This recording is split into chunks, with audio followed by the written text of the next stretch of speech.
Les enquêtes de Splend à écouter.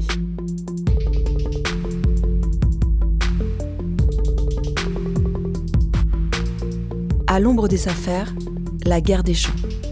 Une enquête de Julie Lalouette-Geffroy. Chapitre 2. La SAFER, l'outil rouillé de la régulation foncière. La SAFER est l'arbitre du foncier en France, mais son sifflet est grippé, au point qu'elle ne parvient ni à empêcher un accaparement des terres agricoles, ni à installer 1000 agriculteurs par an, comme le souhaite la région Bretagne.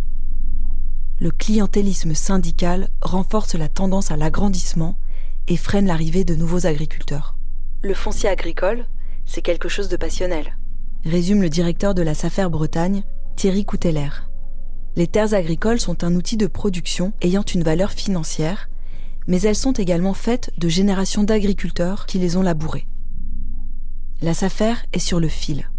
Elle doit d'une part garantir des prix justes, assurer les transmissions et choisir le bon profil économique et agricole pour les reprises et les installations. Et d'autre part, esquiver l'erreur de casting d'un candidat détesté par les vendeurs. Une situation qui peut virer au drame. La vente de la ferme laitière de Fabrice et Françoise avait tout d'une affaire rondement menée. En 2014, cette exploitation d'une quarantaine de vaches laitières est sur le point d'être cédée. Fabrice et Françoise, avec le soutien de leur fille aînée, Stéphanie, ont trouvé 2 agriculteurs du coin pour reprendre leurs 50 hectares, dont David, leur voisin direct. Le couple décide de passer par la SAFER, la Société d'aménagement foncier et d'établissement rural, l'organisme départemental chargé de réguler le foncier agricole. Ils auraient aussi pu passer chez le notaire pour signer une vente à l'amiable. Mais pour eux, la SAFER apporte la garantie que l'opération sera menée dans les règles de l'art. Alors que tout était sur les rails, patatras, se souvient Stéphanie, leur fille. La candidature de David est rejetée, faute d'un accord de la banque. La SAFER a trouvé un autre candidat, Erwan. La vente va pouvoir se faire. Mais Fabrice et Françoise ne veulent pas entendre parler d'Erwan, un voisin qu'ils détestent. Tout, mais pas lui. Françoise prend sa voiture et fonce chez Erwan dans l'idée de le dissuader. Sa fille et son beau-fils la rejoignent. C'est une engueulade à décorner les bœufs.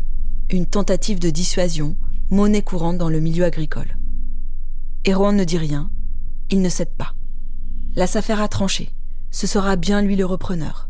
Serge Le Gall, conseiller foncier à l'époque, en charge du dossier, se souvient. Le propriétaire a voulu refuser la signature de la vente. Fabrice freine des 4 fers. Il cache les courriers du notaire, les relance. Mais ce n'était pas possible. Il s'était engagé auprès de la SAFER, il devait respecter son contrat.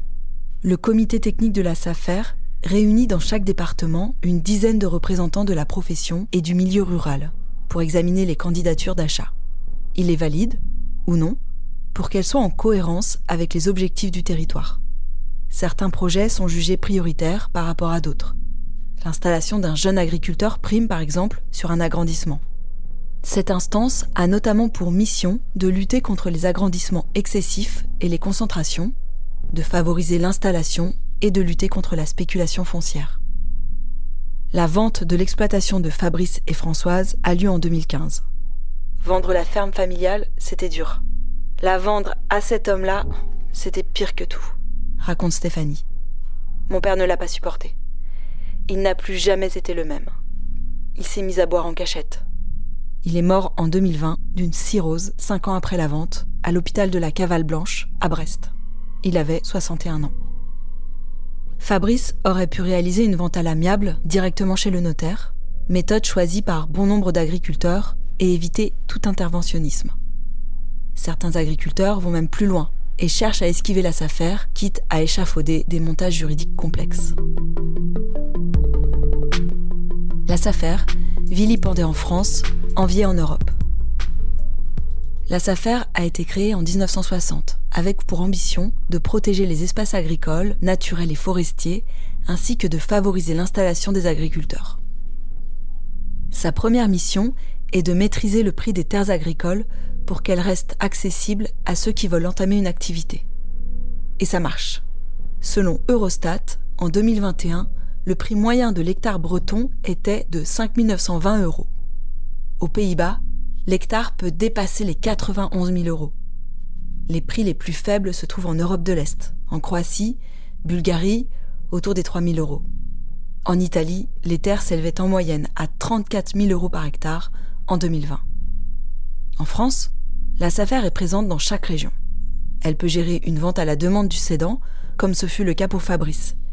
Elle peut aussi intervenir dans une transaction pour réviser le prix et l'aligner sur le marché, pour favoriser une installation ou pour empêcher une exploitation de devenir trop grande. Cet organisme détient même une carte joker à l'effet massue. Il peut préempter un bien. Dans ce cas, la SAFER casse la vente et gère elle-même l'ensemble de la transaction contre la volonté du cédant et du repreneur.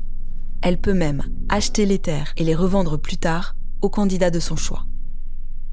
Malgré ses atouts, la SAFER ne fait pas pour autant la pluie et le beau temps sur le marché du foncier agricole. Elle intervient en réalité assez peu. Sur les quelques 40 000 hectares de terres agricoles vendus en Bretagne en 2022, la SAFER peut intervenir sur seulement 24 000 hectares, le reste étant en dehors de sa compétence juridique. En réalité, elle n'a mené des opérations que sur 5 600 hectares, soit environ la superficie de Rennes. Un marché parallèle du foncier. Les SAFER, les dérives d'un outil de politique d'aménagement agricole et rural, titre la Cour des comptes en 2014. Les auteurs du rapport pointent, comme leurs prédécesseurs depuis 30 ans, le poids néfaste du syndicalisme agricole au sein des sociétés d'aménagement. Malgré des efforts, la gestion des SAFER reste très contrôlée par le monde agricole, notamment par le syndicat majoritaire, la FNSEA. Une dynamique que confirme un ancien cadre de la SAFER Bretagne. Dans les années 80, les comités techniques SAFER, c'était vraiment les copains.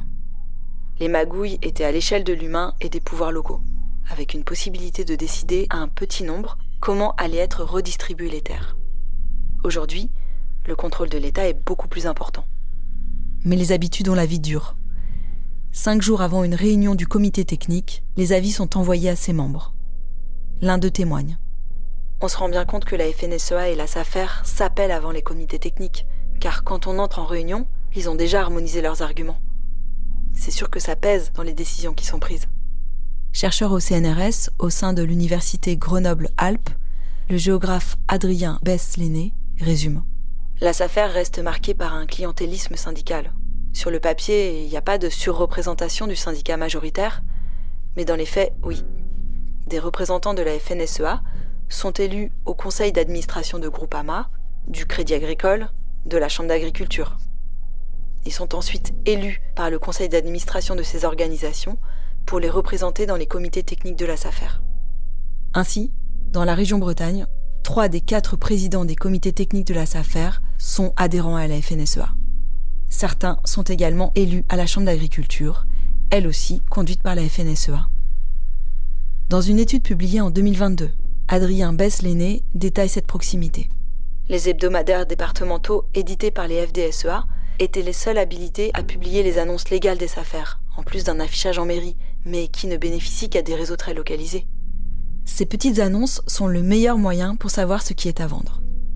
Sans cette information, impossible de se positionner.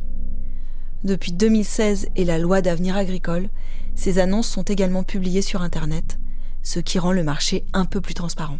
Ce que confirme Thierry Couteller, directeur de la SAFER Bretagne. Nous transmettons toutes les notifications de vente aux différents syndicats et à leurs représentants locaux depuis une dizaine d'années. Ces représentants donnent ensuite ces informations à leurs adhérents et aux agriculteurs de leur secteur s'ils le souhaitent. Ils n'ont pas d'obligation de le faire. La Fédération nationale des syndicats d'exploitants agricoles, FNSEA, a été créée en 1946 et a longtemps été le seul syndicat de la profession. Forte de son histoire, elle possède un vaste réseau de représentants locaux capables de transmettre à ses adhérents les offres de vente. Ce n'est pas le cas des autres syndicats, plus jeunes, avec une présence plus faible sur le territoire. La Confédération paysanne a vu le jour en 1987, la Coordination rurale en 1992. Adhérer à un syndicat est le sésame pour avoir accès aux petites annonces et aux bons plans fonciers. C'est le mur auquel se heurte Chantal, 60 ans, dans les Côtes-d'Armor. Elle cherche des terres depuis plusieurs années pour son exploitation de vaches laitières. Elle s'étonne de ne jamais voir passer d'annonce de vente. Elle contacte la SAFER, puis la Chambre d'agriculture et finalement la FDSEA. La personne au bout du fil lui explique qu'elle doit être syndiquée pour les recevoir. Chantal, éleveuse depuis 40 ans, aime son métier, mais pas le milieu agricole, où il faut copiner avec les bonnes personnes, se syndiquer au bon syndicat. 1000 agriculteurs installés par an, un vœu pieux. Ceux qui partent à la retraite n'ont pas forcément comme objectif de transmettre leur ferme à un agriculteur, mais plutôt celui de vendre au meilleur prix. Ce qui peut parfois conduire à privilégier la cession à un exploitant établi, et donc à l'agrandissement, plutôt qu'à la cession à un jeune qui s'installe, constate la Cour des comptes dans un rapport d'avril 2023. Il est plus facile, plus rapide et plus rentable de se tourner vers un voisin pour récupérer rapidement un capital, le plus important possible, parce que l'allocation retraite qui sera perçue est trop basse. Convient la SAFER dans son rapport « Le prix des terres » en 2021. Les statistiques le confirment. La Bretagne a perdu un quart de ses fermes en 10 ans. Les surfaces des 26 000 exploitations restantes ont augmenté en moyenne de 14 hectares, tandis que les montages juridiques se sont complexifiés. L'association Terre de Liens décrit en 2023 le développement d'entreprises financiarisées dont certains associés ne sont pas des agriculteurs, au point qu'un tiers de ces sociétés n'est pas contrôlé par des associés exploitants. Leur construction juridique et financière est de plus en plus élaborée et leur transmission de plus en plus difficile. Pour s'installer, il faut acheter les terres, les bêtes, le matériel, les bâtiments. En moyenne, il faut compter 270 000 € par associé, selon la Chambre d'agriculture de Bretagne. Dès que l'on va sur des modèles plus complexes, avec des grandes surfaces et d'autres activités comme un méthaniseur, les prix explosent encore plus. Dans la région, seul un départ sur 3 est compensé par une installation. Le déficit de renouvellement des générations est visible dès le lycée agricole, avec 14% d'élèves en moins depuis 10 ans. Cette réduction du nombre d'agriculteurs et de fermes n'est pas le fruit du hasard, mais d'une politique qui a longtemps visé à moderniser le secteur agricole et à augmenter sa production par la mécanisation et la hausse des rendements. Ce mouvement de réduction de la population active agricole et des exploitations est aujourd'hui questionné, précise le rapport de la Cour des comptes. Pour l'enrayer, la région Bretagne veut installer 1000 nouveaux agriculteurs par an à partir de 2028, avec le soutien de la politique agricole commune, la PAC. Ce serait un rythme 2 fois plus soutenu qu'à l'heure actuelle. La concentration excessive des exploitations conduit souvent à la monoculture et à des pratiques agricoles qui appauvrissent les sols. Écrivent les auteurs du rapport parlementaire S'en passe tous de 2021, consacré à la régulation du foncier agricole. La diversité des productions et in fine la souveraineté alimentaire en pâtissent, avec des conséquences non négligeables sur la biodiversité.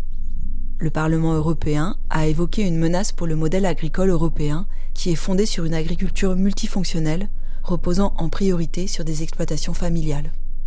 Mais aujourd'hui, promouvoir l'image d'Épinal d'une Bretagne, terre d'élevage aux exploitations familiales de 62 hectares, s'apparente à une vue de l'esprit. En réalité, la région a bel et bien mis un pied dans les grandes fermes de plus de 1000 hectares. Des holdings agricoles où une véritable ingénierie juridique est mise au service d'une optimisation foncière. Les personnes nommées dans cette enquête uniquement par un prénom ont été anonymisées. C'est le cas de presque tous les témoins. Ces personnes craignent de subir des pressions, des menaces, à leur encontre ou à celles de leurs proches. Parce que milieu agricole et rural sont imbriqués, les intimidations viennent jusque dans la cour de la ferme, au pas de la porte.